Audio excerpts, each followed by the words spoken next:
En el nombre del Padre, y del Hijo, y del Espíritu Santo, te damos gracias, Señor, por la maravilla de la vida, de tu amor, de tu salvación, que todo lo que compartamos en este programa Camino Eclesial, podamos vivirlo desde el corazón para ser mejores discípulos, misioneros tuyos, y así anunciar tu vida abundante al mundo. Por Jesucristo nuestro Señor. Amén.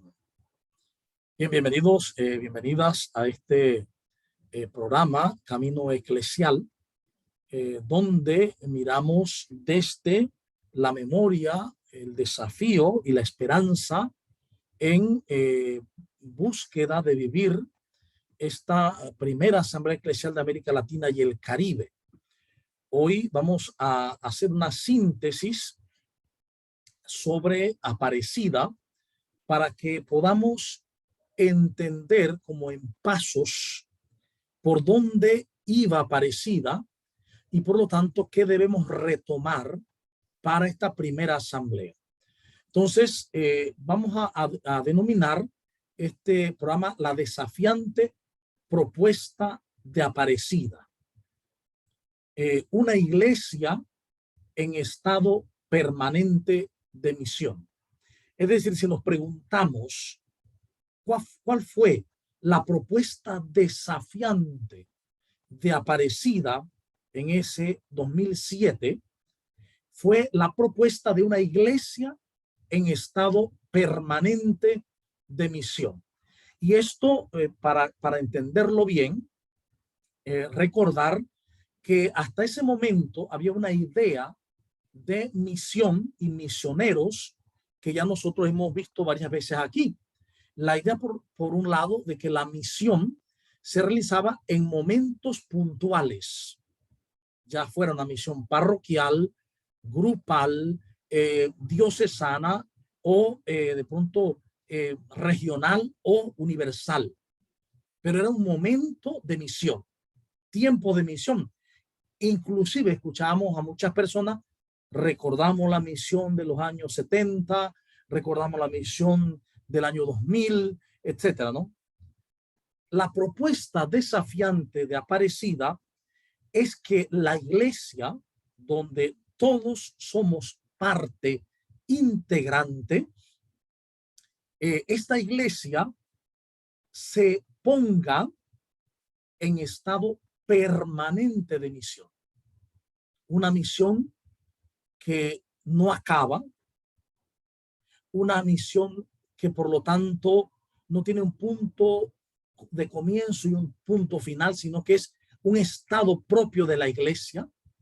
Es un redescubrir el sentido más profundo de la iglesia, que es evangelizar.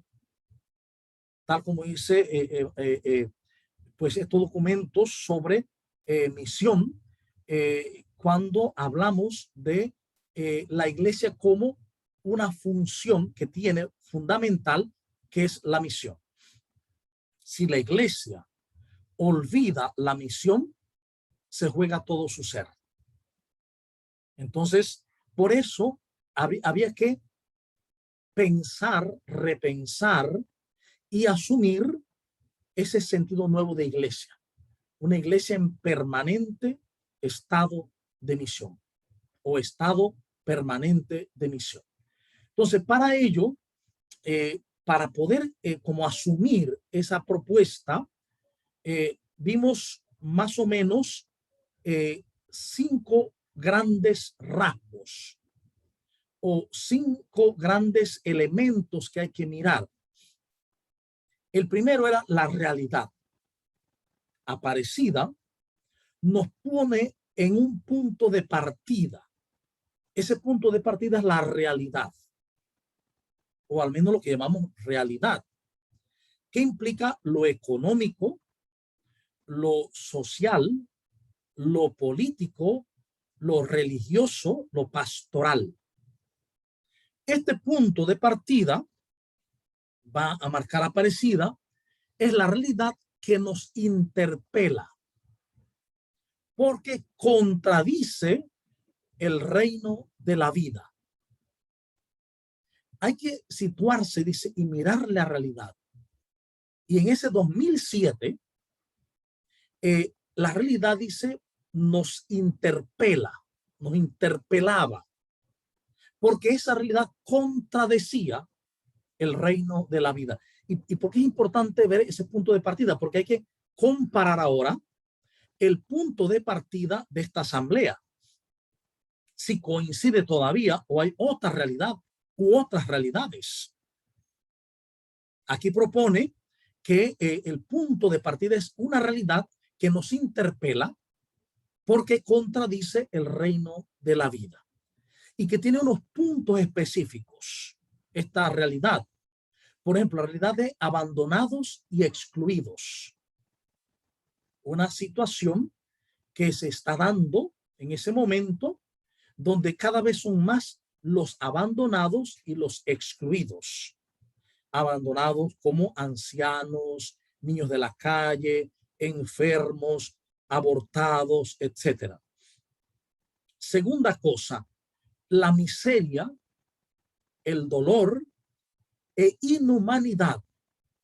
Hay una situación de miseria, de dolor y de inhumanidad. Otro elemento que marca en ese momento es un ser humano roto, individualista y desesperanzado. Un ser humano que está roto en su sentir social, en su mentalidad, esquizofrénico, individualista y desesperanzado. Documento de Aparecida 358. Cuarto elemento, estamos ante un cambio epocal. Se marcaba no estamos en una época de cambios, sino en un cambio epocal. Ante una sociedad posmoderna, globalizada, cuyo tejido social está roto. Ahí es la situación que se está dando, un tejido social roto. Podríamos decir que hay un nuevo sistema de guerra en la sociedad, ya no basado en armas bélicas, sino en la ruptura social y en el ataque permanente en esa sociedad. Y quinto punto, de la vida de estos seres humanos surge un clamor, gemidos como de dolores de parto, esperando la aparición gloriosa de los hijos de Dios. Romanos 8, 19 al 25. Entonces, estos 5 puntos nos revelan una realidad que nos interpela porque contradice el reino de la vida. Así que habría que ver entonces ahora, cuando hagamos esta primera asamblea eclesial, si el punto de partida es el mismo, o ha avanzado, ha mejorado, ha empeorado. ¿Qué ha pasado con estos 5 puntos? Que van a sintetizar un poco esa contradicción de lo que está sucediendo en la realidad respecto al reino de la vida. Esto es un primer elemento que hay que ver, el punto de partida. El siguiente elemento que hay que ver es un acontecimiento.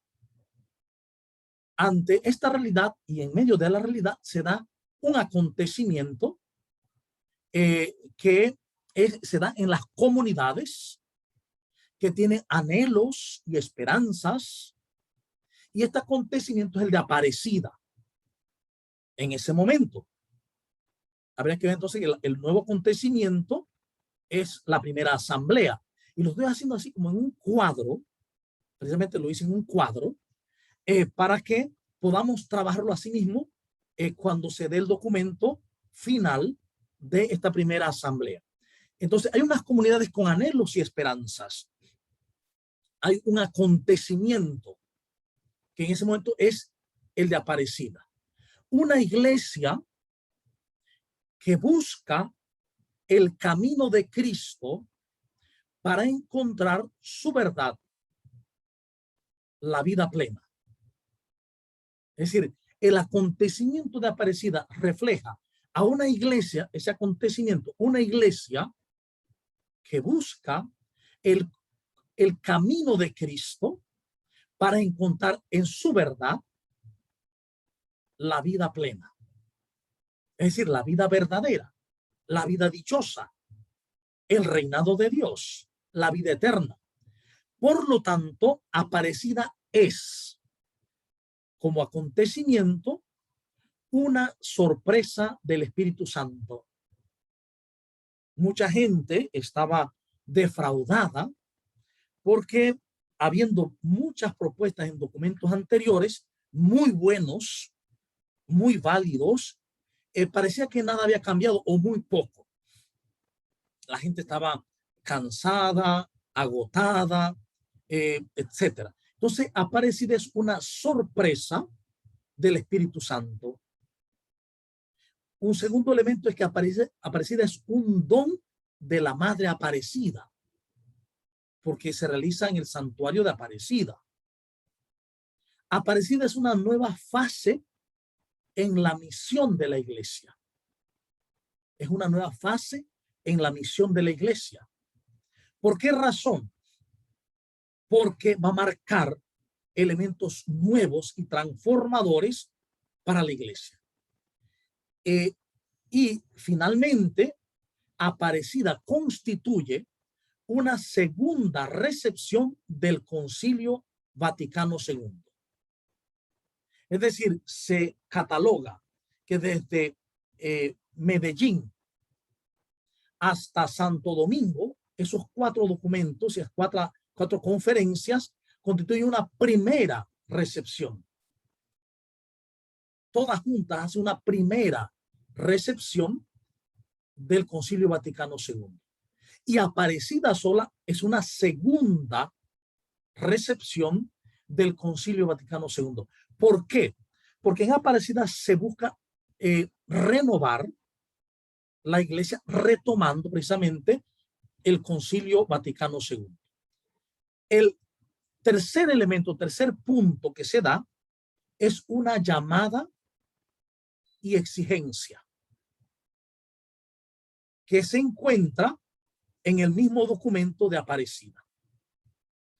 Esta llamada y exigencia tiene, por un lado, desafíos, tiene, por otro lado, líneas de acción.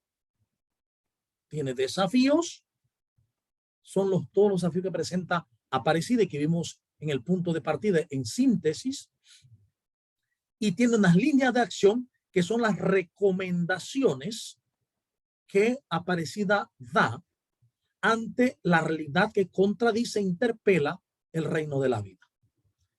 Entonces, esta llamada y exigencia es o se va a concretar en una iglesia llamada a una conversión pastoral y a una renovación eclesial. Son dos grandes líneas que no se han desarrollado y tenemos que ser honestos. Se ha tratado de hacer mucho, pero no se ha logrado. No se ha logrado en tal como se querían Aparecida. Lo primero, una conversión pastoral. Ya no solo habla de la conversión personal, que antecede, ¿no? La conversión personal es la base. Entonces se pide la conversión pastoral.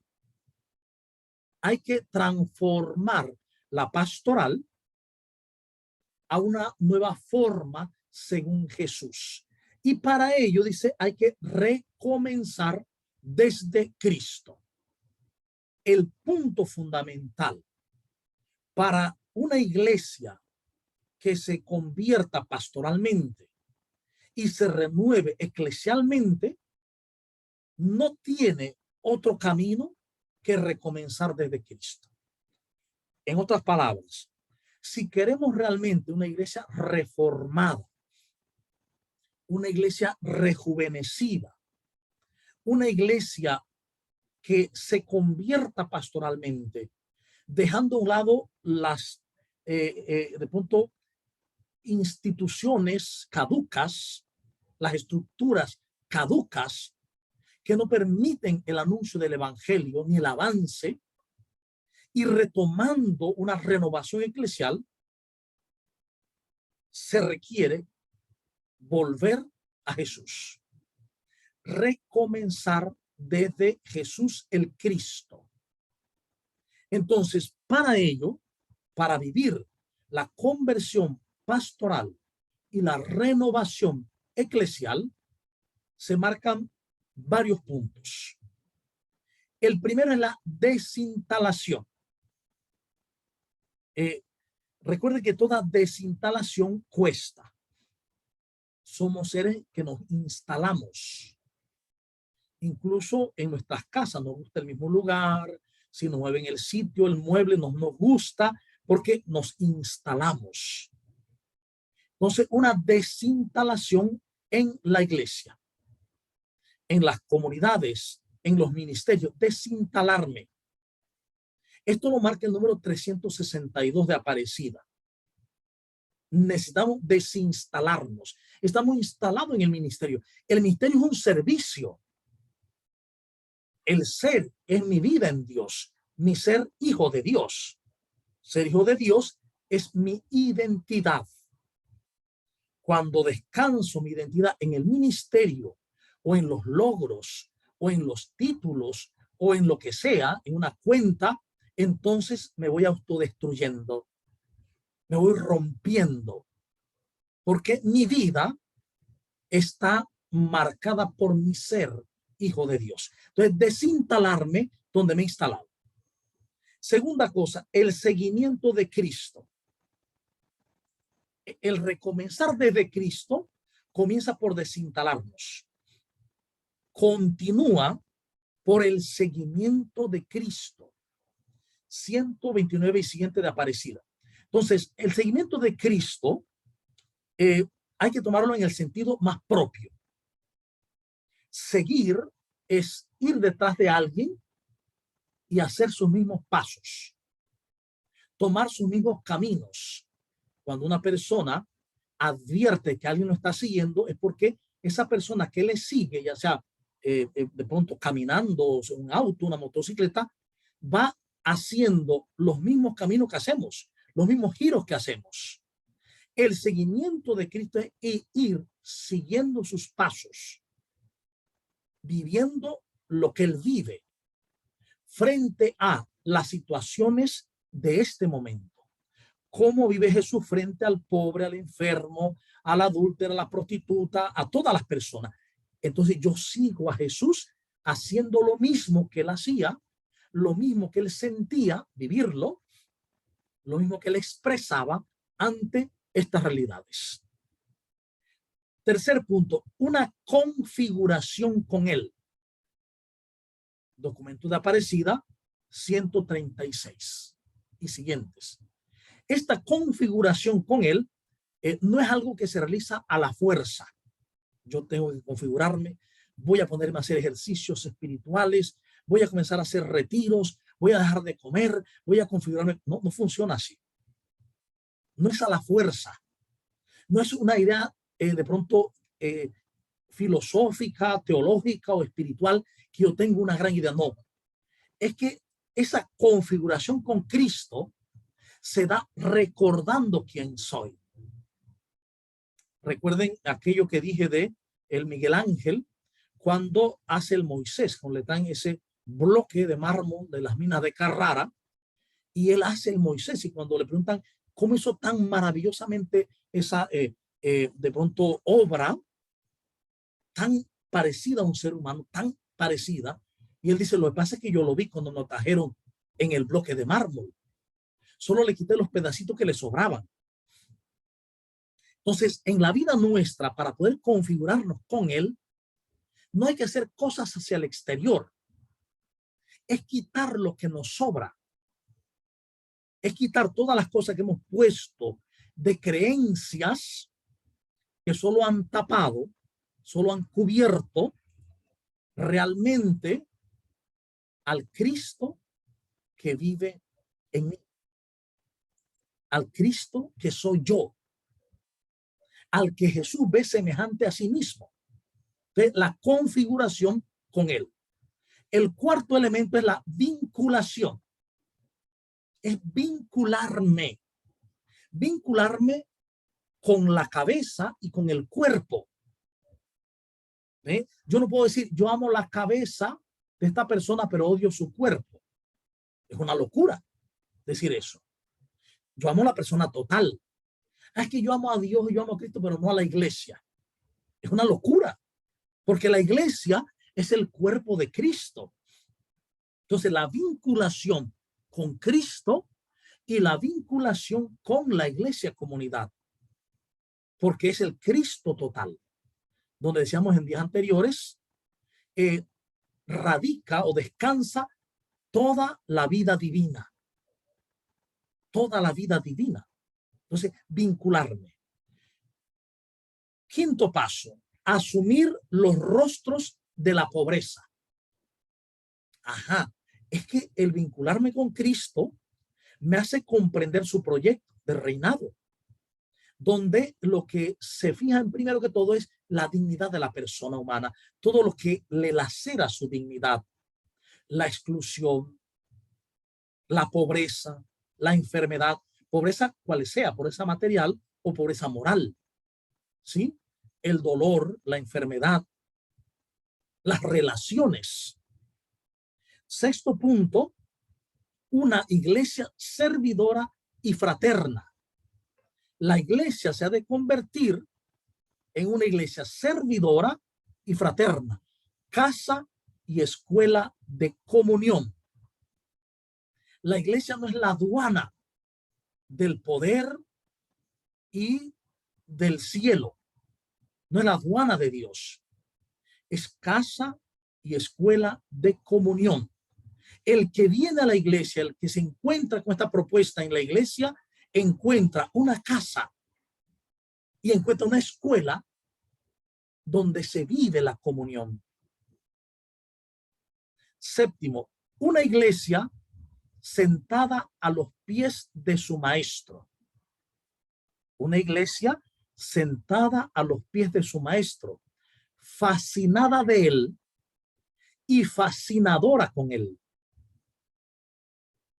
Una iglesia, claro, que ha habido los puntos anteriores, es una iglesia sentada a los pies de su maestro, como discípula, aprendiendo del maestro, volviendo al maestro, fascinada de él y fascinadora con él. Octavo, de la fascinación del discípulo surge el ardiente, el ardoroso misionero. Por eso, una iglesia en estado permanente de misión no se dará si no se fascina al discípulo. Si el discípulo no es un fascinado de Cristo, porque solo se convierte en fascinador, un misionero ardoroso. Y esto implica entonces, como punto final, ver con los ojos del Padre, juzgar con el corazón del Hijo y actuar en el amor del Espíritu Santo. En otras palabras, en el lenguaje ya que Francisco ha ido metiendo, sería ver con los ojos del Padre, iluminar con el corazón del Hijo y actuar en el amor del Espíritu Santo. Esto va a generar entonces el cuarto gran punto, la misión continental. El punto de llegada, la tarea, el punto de llegada, que es el reino de la vida de Dios. Y donde esa misión continental se da gracias a que hay discípulos misioneros de Cristo que viven la palabra, la liturgia y la comunidad. Este trípode son ardorosos discípulos a los pies de Cristo en la palabra, en la liturgia y en la comunidad. Entonces, esa tarea y punto de llegada es hacer de nuestra iglesia católica una iglesia en estado permanente de misión. Toda ella misionera, primer punto. Aquí el gran cambio que no se logró, no se ha logrado todavía, es que toda la iglesia, todos los bautizados y bautizadas, nos entendamos, nos comprendamos, todos discípulos misioneros, y por tanto toda la iglesia misionera. Segundo, en la misión de su Señor.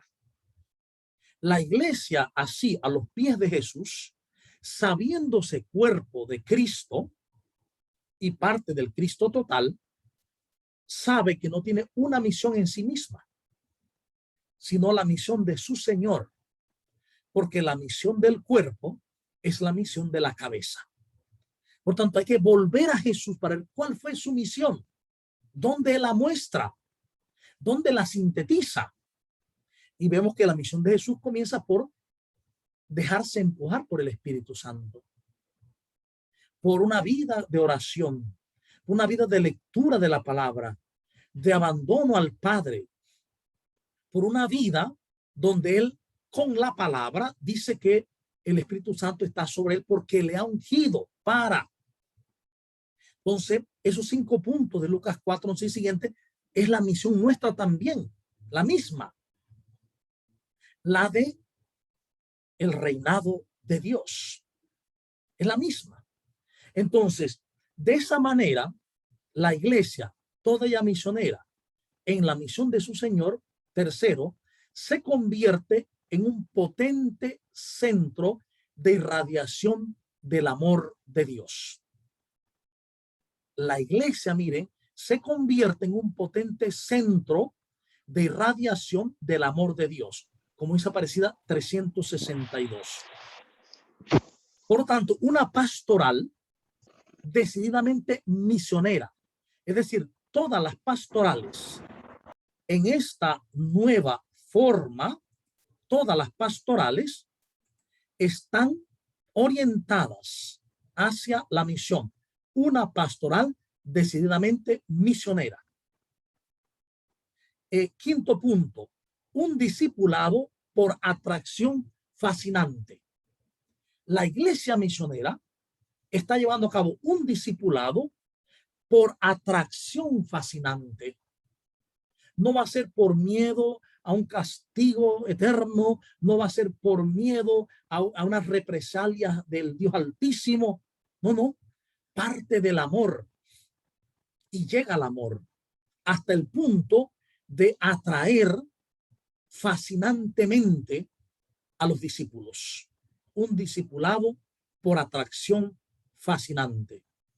Entonces, el punto de llegada al que se anhela en todo este proceso es la vida en plenitud para la persona entera, para nuestros pueblos, según Juan 10:10, que significa vivir la palabra, vivir la liturgia y la comunidad, al punto de que entendamos que toda la vida de fe es lex credendi, lex orandi, lex vivendi, es decir, la ley de lo que yo creo es la ley de lo que yo oro o celebro y es la ley de lo que yo vivo. En otras palabras, comprendo que el misterio que creo es el misterio que celebro, el mismo, y es el misterio que he de vivir y que se sintetiza en el amor compasivo. Entonces va a haber una iglesia comunidad de comunidades y movimientos donde todos somos discípulos y misioneros de Jesucristo para que nuestros pueblos tengan en él vida. Claro, ahora esto hay que mirarlo y compararlo cuando venga este nuevo documento de la primera asamblea, donde diremos todos somos discípulos misioneros en salida. Ahora se le suma algo, y sinodales. Se le suman 2 palabras. Y hay que mirar entonces ese proyecto, cómo se va a llevar a cabo, cuáles son los pasos. Aquí vimos 4 grandes pasos para llegar al final. El punto de partida, el acontecimiento, la llamada y exigencia, y la tarea como punto de llegada. Punto de llegada. Entonces, con esto hemos hecho una síntesis del proceso de Aparecida, de la intención más plena de Aparecida, y lo he hecho así para que podamos guardarlo en la mente, en el corazón, y así cuando se dé el acontecimiento de la primera asamblea, sepamos ver por dónde va, si va continuando, si realmente no, si realmente sí, y qué hacer. Bien, entonces con esto vamos ahora a compartir con ustedes qué piensan de esta propuesta, la desafiante propuesta de Aparecida. ¿Cómo nos sentimos frente a esta propuesta? Que es muy válida porque recuerden que Aparecida está en vigencia. ¿Cómo nos sentimos ante estos puntos? Ante el punto de partida, la realidad que nos interpela, porque contradice el reinado de la vida o el reino de la vida. Ante un acontecimiento que es la iglesia busca el camino de Cristo para encontrar en su verdad la vida plena. Una llamada desde Aparecida con desafíos, línea de acción a recomenzar desde Cristo para que se dé la conversión pastoral y la renovación eclesial, para así llegar entonces a un punto de llegada, que es el reino de la vida de Dios. Hacer de nuestra iglesia católica una iglesia en estado permanente de misión. Entonces, pues compartimos a ver qué nos parece este documento de Aparecida, lo que nos presenta y lo que hemos visto en este día.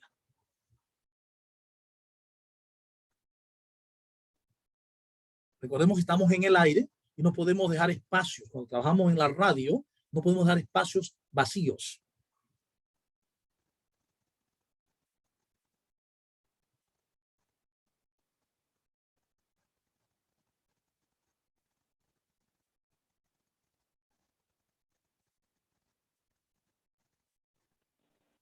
Padre, buenas noches. Buenas noches. Sí, yo pienso, bueno, los tiempos de Dios, los tiempos de Dios. O sea, Dios nos lleva a Aparecida, el Espíritu Santo, que es el que mueve a la iglesia, el que mueve el corazón del Papa, de los obispos y de todos los fieles. Sí, llegó el momento, ¿no?, de poner el enfoque de la iglesia a la misión. Pero entendiendo también que la iglesia no son de 50 años, estamos hablando de más de 2 siglos. Y el Espíritu Santo siempre ha estado en la iglesia y ha hecho su parte de acuerdo al momento histórico que se ha dado. Y siempre ha sido santa, siempre ha sido católica y siempre ha estado el Espíritu Santo.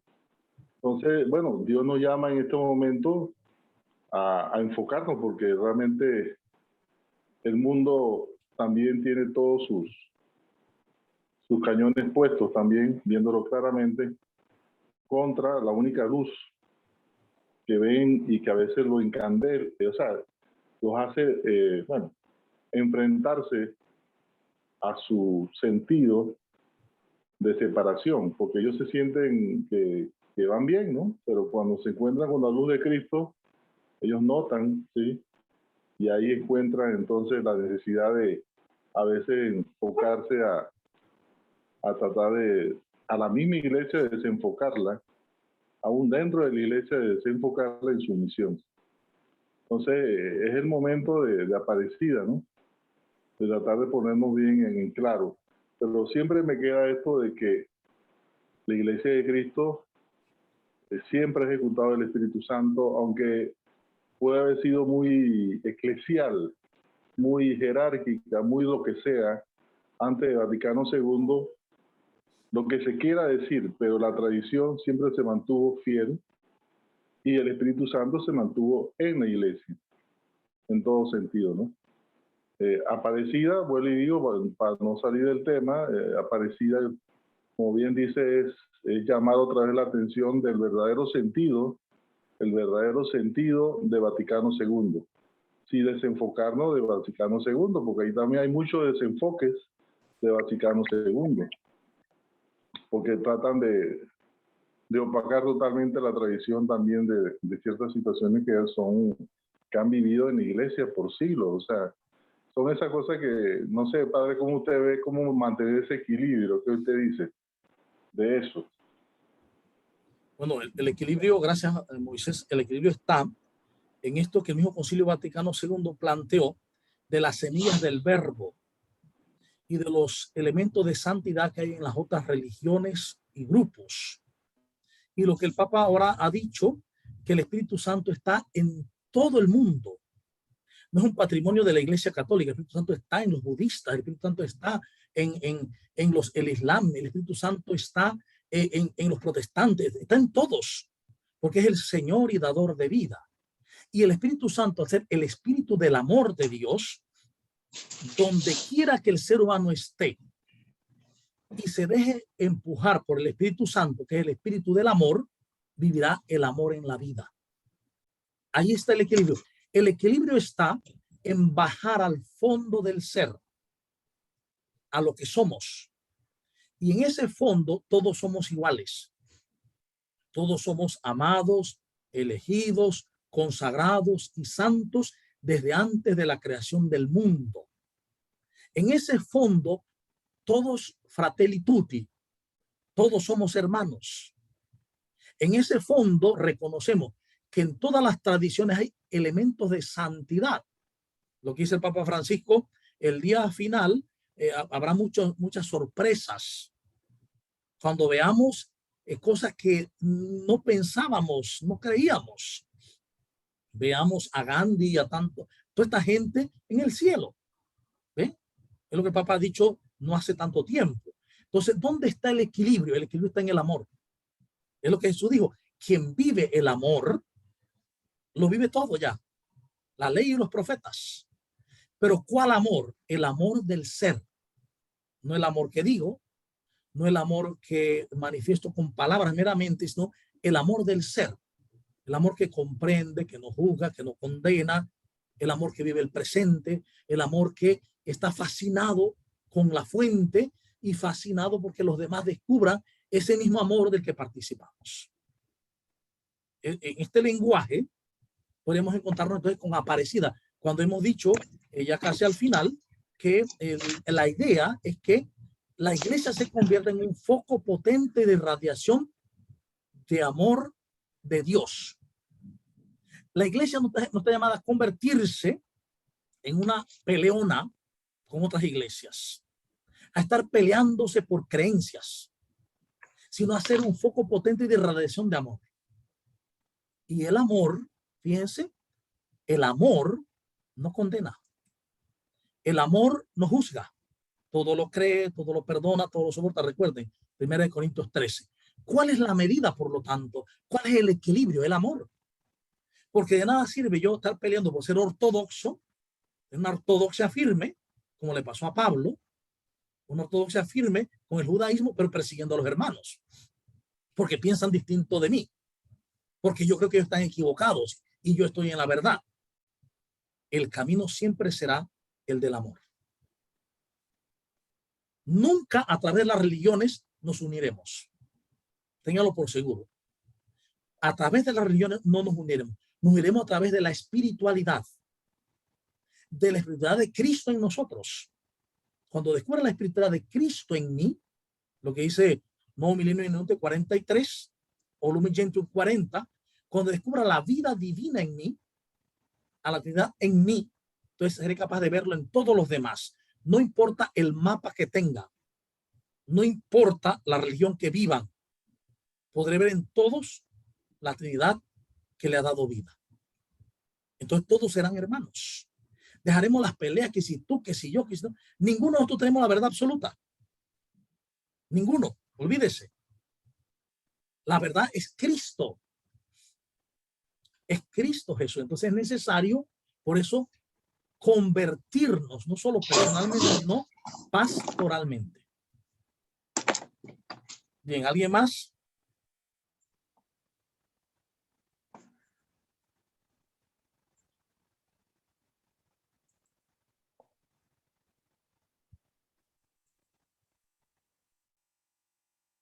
Recordemos que es sumamente importante leer el documento de Aparecida.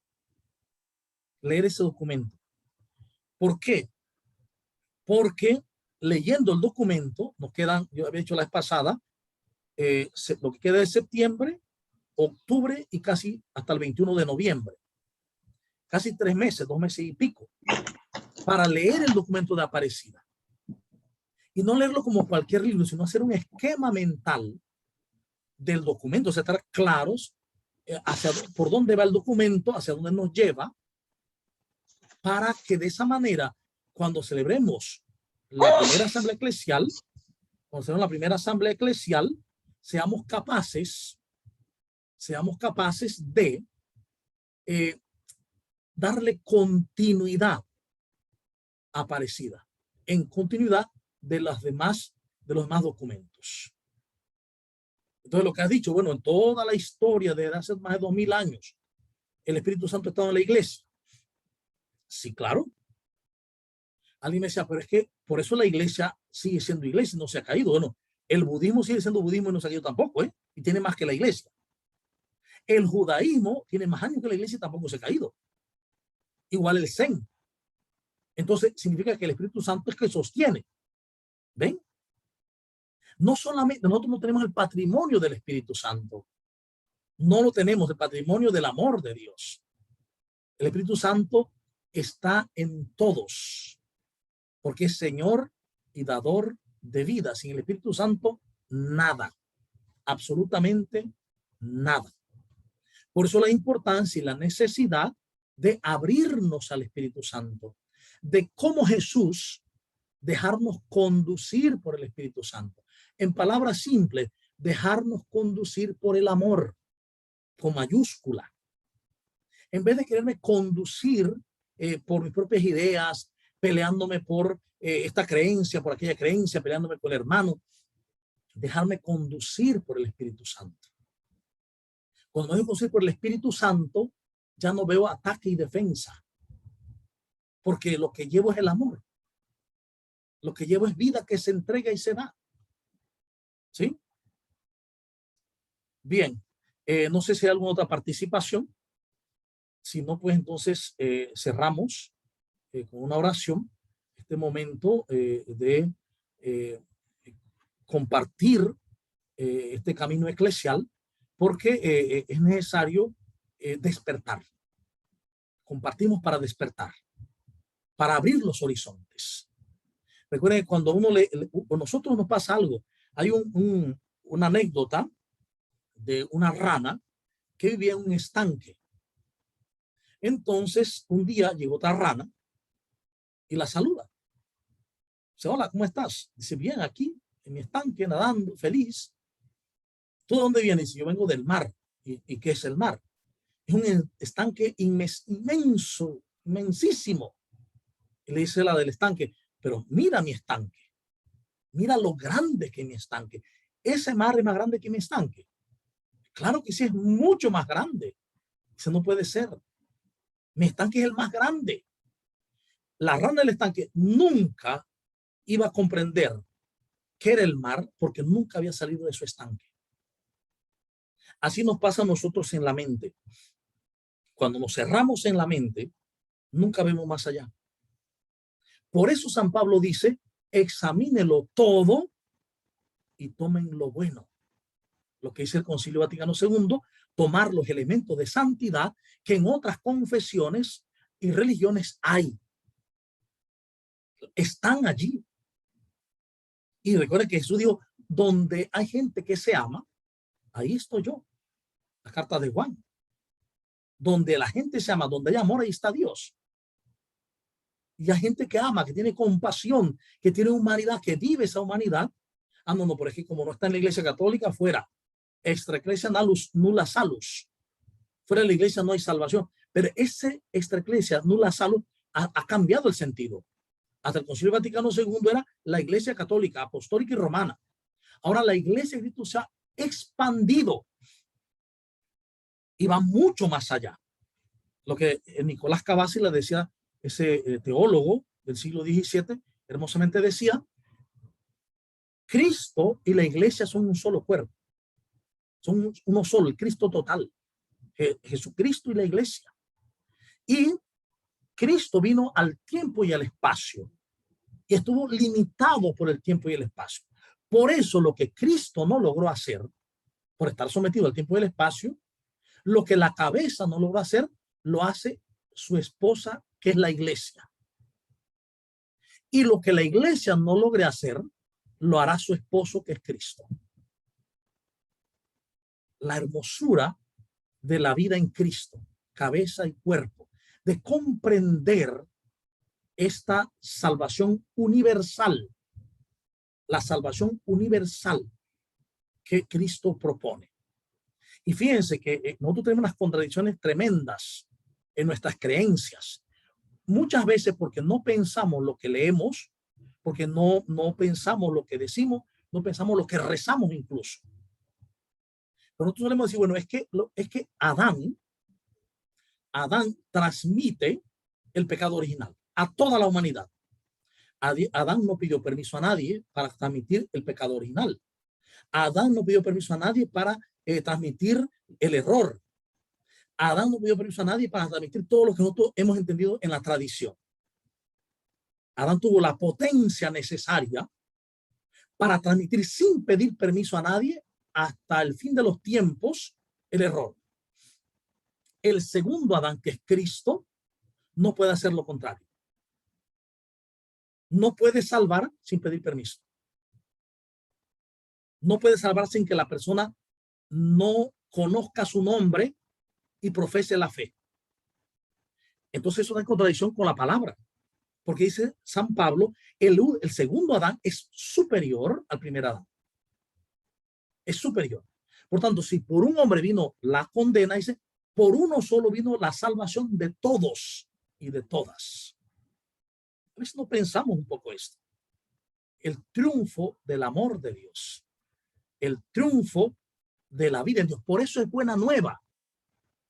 Por eso es buena nueva. La buena nueva que se anuncia no como una condición. Si haces esto, lo tienes. No, como un regalo, como un don. Por eso es querigma. El regalo para el mundo de la salvación. Descubre quién eres. Nuestro camino de anunciar, de evangelizar, es para decirle a la gente, para ayudarle a descubrir quién es, para quitar lo que le sobra, para desvelar aquello que ha tapado su luz y la persona descubra que es semejante a Cristo, que es un hijo de Dios, una hija de Dios, santa, amada, consagrada desde antes de la creación del mundo.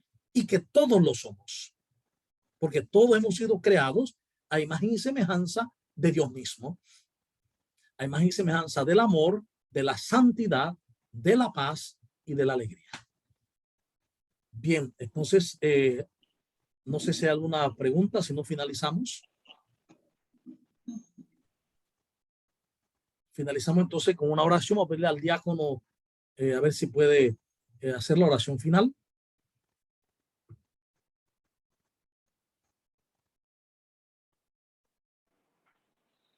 En el nombre del Padre, del Hijo y del Espíritu Santo, Señor Dios, gracias por la luz, ¿sí?, que nos das en el camino. Entender realmente en este momento que tu amor está sobre todas las cosas, que es el principio y el fin, que ese es el propósito de la vida y tu propósito, Dios, de tu creación. Señor, danos fortaleza, dale a aquellos que requieren de tu palabra y que en un momento dado tengamos nosotros esa palabra para esos que lo necesitan. Que tu Espíritu Santo nos guíe, Señor, que hagamos brillar tu luz, que tu luz resplandezca en nosotros, Señor, para aquellos que están en búsqueda de ti, Padre Santo. En el nombre de Jesús, amén. Amén. En el Padre y del Espíritu Santo. Amén.